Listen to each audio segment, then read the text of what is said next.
Alhamdulillah wassalatu wassalamu ala Rasulillah Sayyidina wa maulana Muhammad ibn Abdullah wa ala alihi wa sahbihi wa man walah wa la hawla wa la quwata illa billah. Nawayna ta'allum wa ta'lim wa naf'a wal intifa' wal mudzakarata wa tadhkir wal ifadata wal istifadah wal hathala tamassuki bi kitabillahi wa sunnati rasulihi wa du'a ilal huda wa dilala alal khair ibtigha'a wajhillahi wa mardatihi wa qurbihi wa thawabihi minallahi ta'ala. Qala al-musannif rahimahullah wa nafa'ana bihi wa alumikum fid darain amin.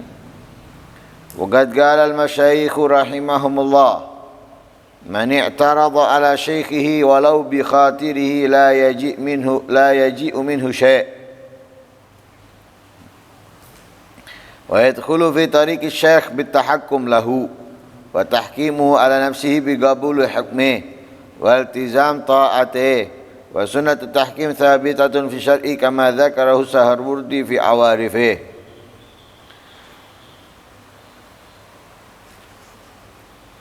Masih di dalam pembahasan seseorang yang pantas, yang layak difigurkan.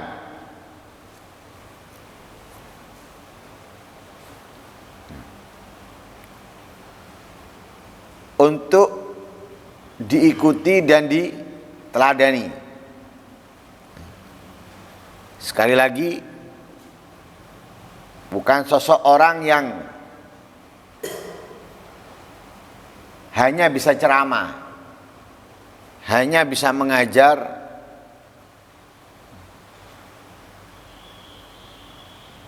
dengan kepintarannya, kecerdasannya menyampaikan ayat, hadis, perkataan para ulama di dalam ceramahnya atau mengajarnya. Tapi sosok yang pantas untuk difigurkan, diikuti dan diteladani adalah orang yang memiliki akhlak dan amal yang sesuai dengan ilmunya dan sesuai dengan syariatnya, ya, serta adab-adab. Itu yang pantas untuk dijadikan figur. Nah, kalau figuran banyak, tapi figur untuk diikuti, diteladani sedikit. Seperti itulah yang dikatakan oleh Rasulullah, sayati zamanun kathir khutaba'uhu qalilun fuqaha'uh. Akan datang suatu zaman penceramah banyak, pengajar banyak, tapi yang mengerti, yang faham, artinya yang mengamalkan sesuai apa yang disampaikan, sesuai apa yang diajarkan, itu sedikit. Nah, mereka lah yang pantas untuk dijadikan apa? Figur, diteladani, diikuti. Lah orang yang kita jadikan figur untuk kita teladani, untuk kita ikuti, lah ini harus apa? Harus kita mentaati perintahnya. Bersikap, bersifat, beramal seperti orang yang kita ikuti. Sehingga dikatakan oleh para masyayikh, man i'tarada ala syaikhihi walau bi khatirihi la yaji' minhu syai'. Orang itu kalau menentang gurunya, ya, menentang gurunya, walaupun menentangnya itu lewat apa? Lintasan hatinya, dalam pikirannya, ya, la yaji' minhu syai', enggak dapat apa-apa dia, enggak mendatangkan apa-apa, enggak menghasilkan apapun walaupun sedikit. Zahir atau madzahir, yang nampak, yang terlihat mungkin, iya, dia punya santri, ya, dia punya murid, dia punya bangunan, megah, mewah, luas, madahir, tapi nggak dapat apa-apa dia. La barokah, la cahaya ilmu, la manfaat daripada ilmu dan lain sebagainya, nggak dapat. Kenapa? Menentang gurunya walaupun dengan apa? Dengan lintasan dalam pikiran dan hatinya. Jadi harus apa? Harus pasrah penuh, nerima 100% dari gurunya. Kalau dia menentang, nggak dapat apa-apa dia. Nah, tidak dapat apa-apa.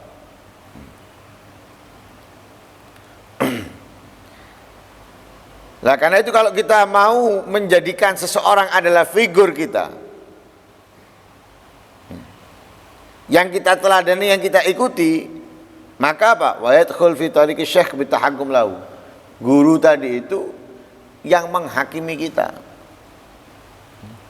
yang mendikte kita dalam segalanya, mendikte, dan kita pasrah menerima perintah atau hukum yang disampaikan kepada kita.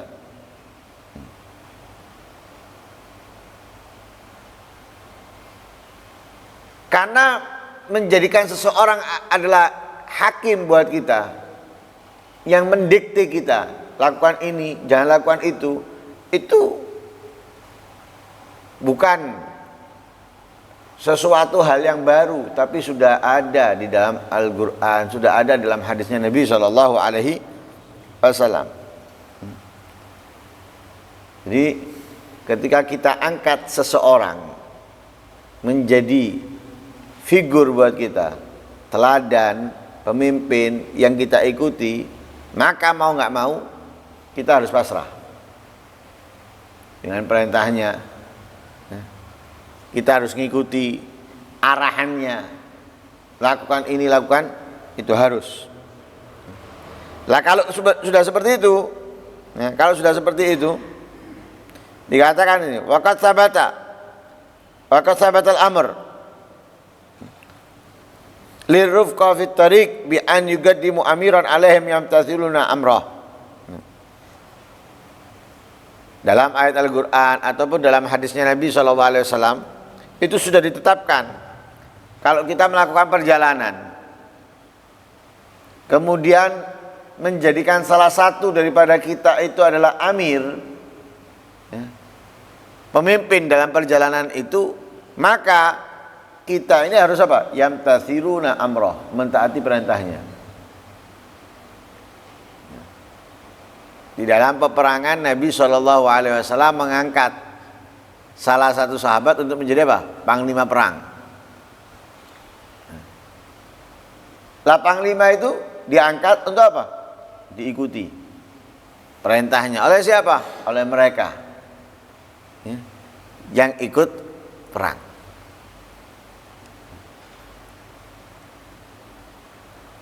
Begitu juga kita, ketika kita mengangkat seseorang menjadi kepala, ketua dalam perjalanan, maka kita harus mengikuti, jangan bantah. Kenapa? Dia ketuanya. Dia ketuanya, sudah ikuti. Ya.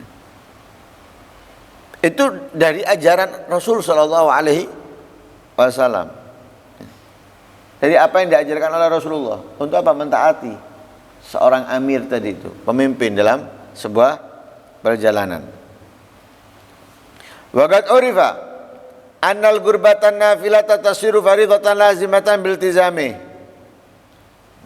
Juga sudah sangat dikenal, diketahui bahwa perbuatan sunnah itu bisa menjadi wajib dengan apa? Mentaatinya.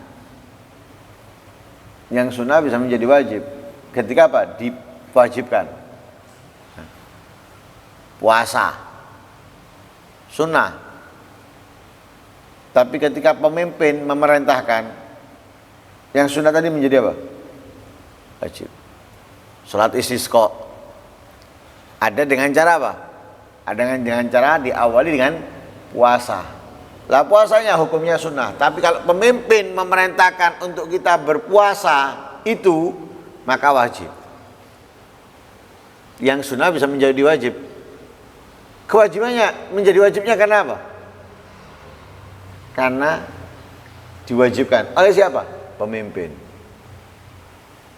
Karena diwajibkan oleh pemimpin menjadi wajib. Sama dengan perjalanan tadi itu. Ketika pemimpin tadi itu memerintahkan, maka perintah itu adalah wajib untuk kita ikuti. Wajib untuk kita jalankan. Itu di dalam hadis dikatakan seperti itu. Juga hal seperti ini ada dalam ilmu fikih. Dalam ilmu fikih pun juga ada. Minal ahkam al-fiqhiyah asy-syar'iyyah annal khasmain idza hakkama al-mufti alaihima lazima hukmuhu fi waqi'atihima wa lam tajuzil munaza'atu bainahuma ba'da dzalik. Ada dua orang yang berselisih, A dan B, dalam hukum fikih. Ada dua orang berselisih. Kemudian keduanya mengangkat seseorang menjadi penengah hakim di antara keduanya, menjadi wasit ya, di antara keduanya.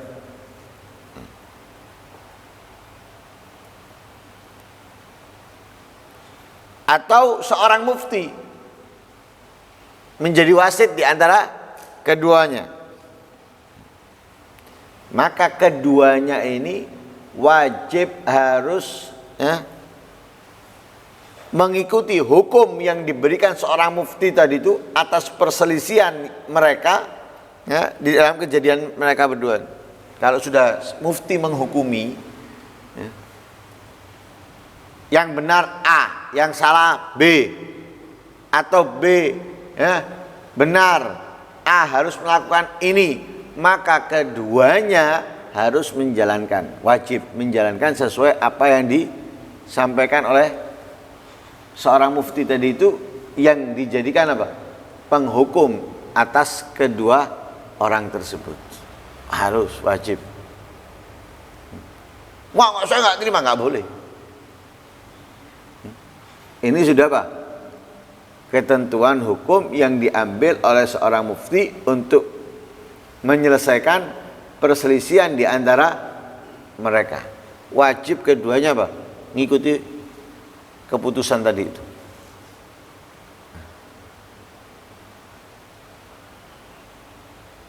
Nggak boleh setelah itu mereka berdua apa? Berselisih. Nah, nggak boleh ribut lagi di antara keduanya sudah. Ini solusinya. Juga ada dalam hukum fikih apa? Lau aradatil mar'a tazwij fi makanin la waliya laha bihi wala walin. Kalau seorang perempuan mau menikah di tempat yang tidak ada walinya buat dia, buat perempuan tadi itu. Wala walin, dan juga tidak ada wali. Artinya apa? Apa namanya? Pemimpin yang bisa menjadi walinya. Nah, karena wali itu kan antara keluarga, yaitu orang tua, kakek, saudara, paman, atau wali tadi itu dari apa? Dari pihak pemerintah. Ya, kalau bahasa kita di Indonesia ini ya dari Kementerian Agama. Lah Kementerian Agama itu kan, atau KUA ya, KUA itu kan bisa menjadi wali bagi siapa? Bagi perempuan-perempuan yang nggak punya wali. Ya, bagi perempuan-perempuan yang nggak punya wali. Nah sekarang ada perempuan nggak punya wali, nggak punya bapak, nggak punya kakek, nggak punya saudara, nggak punya paman dan lain sebagainya. Apakah kemudian dia menikahkan dirinya? Ya enggak. Siapa? Walinya adalah orang dari Kementerian Agama seperti KUA. Ya. Nggak ada KUA ini. Misalnya tinggal di daerah bukan daerah muslimin, nggak ada misalnya. Gimana? Nah, idza hakamat rajulan ya, wa ja'alat waliyan laha sabata dzalika wa nafadha aqdu nikahihi Jika seorang perempuan tadi itu mengangkat seorang laki-laki untuk menjadi hakimnya dia, untuk menjadi mengangkat seorang laki-laki untuk menjadi hakim dan menjadikan seorang laki-laki tadi itu wali untuknya, untuk perempuan tadi itu, sabada dzalik, maka itu terjadi, ya, wa nafadha aqdu nikahi, terlaksana akad nikahnya. Walazimaha ahkamu zaujiyah hina idzin fafham dzalik. Saat itu hukum pernikahannya, hukum suami dan istri terjadi saat itu. Fahami ini.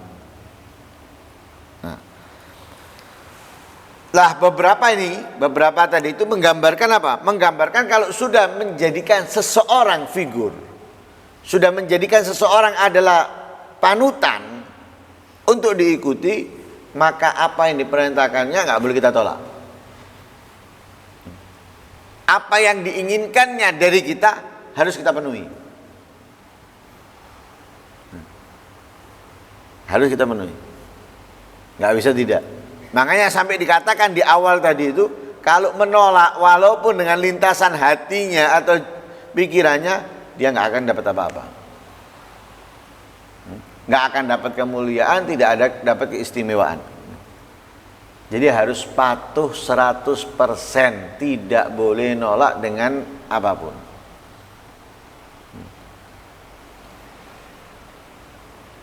Jadikan mufti untuk mengambil keputusan sesuatu yang terjadi di antara orang yang berselisih, tapi menolak. Akhirnya gimana? Akhirnya kalau bahasa kita itu medak. Apa medak bahasa Indonesianya? Terbengkalai. Misalnya itu tanah terbengkalai sudah. Mau ditanami, yang ini nggak mau, marah, nggak ditanami, tanahnya nganggur. Akhirnya sudah nganggur. Lah ini dapat faedah, lah ini dapat faedah. Kedua-duanya nggak dapat apa-apa, terbengkalai. Kenapa? Karena nggak mau mengikuti hukum yang sudah diberikan. Seorang perempuan tadi itu bisa nikah akhirnya dia? Nggak bisa. Akhirnya dia nggak nikah, dia akan melakukan hal yang lain. Kenapa? Karena nggak boleh, nggak ada walinya, nggak ada ininya, nggak bisa. Akhirnya. Nah, karena itu kalau sudah mengangkat, mau nggak mau terjadi, berjalan. Begitu juga perbuatan kita ini. Untuk sampai kepada Allah, kita butuh seorang figur, teladan untuk kita ikuti. Setiap arah. Lah orang seperti ini tuh nggak bisa jauh, harus dekat. Dalam arti itu dekat apa? Dia harus selalu kontak, selalu terhubung apa yang diperintahkan, selalu mendengarkan, selalu memohon, selalu meminta dan lain-lain sebagainya. Nggak bisa tidak. Kalau sudah diperintahkan, ikuti. Kalau nggak memerintahkan apapun, teladani sudah. Apa yang dilakukan, apa yang dikerjakan, apa yang diinginkan, itu kita ikuti. Ketika memerintahkan, kita harus sam'an wa ta'atan. Sam'an wa ta'atan, ngikuti sudah. Jangan dibantah. Kalau kita ingin mendapatkan sesuatu, tapi kalau kita bantah nggak dapat apa-apa. Seperti contoh tadi itu, tanah yang bisa dibuat ini atau tempat yang bisa dibuat jualan, akhirnya terbengkalai. Nggak ada faedah untuk kedua-duanya, sudah rugi kedua-duanya. Kenapa nggak mentaati apa yang diperintahkan? Karena itu taati. Orang yang kita jadikan figur, taati, ikuti perintahnya. Karena yang sunnah bisa menjadi wajib. Karena apa? Tadi makanya ada perkataan apa? Ati abal Qasim. Faman asal amir faqad asal abal Qasim. Siapa yang melanggar amir, yaitu orang yang diangkat menjadi ketua dalam sebuah perjalanan atau apa oleh Rasul sallallahu alaihi wasallam, faqad asal abal Qasim, maka dia telah melanggar abal Qasim, yaitu Nabi Muhammad sallallahu alaihi wasallam. Kenapa Nabi Muhammad memerintahkan ini ketua, maka yang bawahannya harus ngikuti. Ketika nggak ngikuti ketua berarti dia melanggar Nabi Muhammad, karena Nabi Muhammad memerintahkan untuk taat kepada dia, untuk mengikutinya. Lah dia nggak taat. Sama dengan guru tadi itu, ketika maka perintahnya menjadi wajib bagi kita. Nah, semoga Allah Subhanahu wa taala menjadikan kita sosok orang-orang yang dapat mendapatkan figur yang bisa benar-benar merubah kehidupan kita menjadi sempurna, menjadi lebih baik, lebih istiqamah dalam ketaatan kebaikan. Amin Allahumma amin. Wassallallahu ala sayyidina Muhammadin wa ala alihi wasallam. Alhamdulillahirabbil alamin. Fatihah.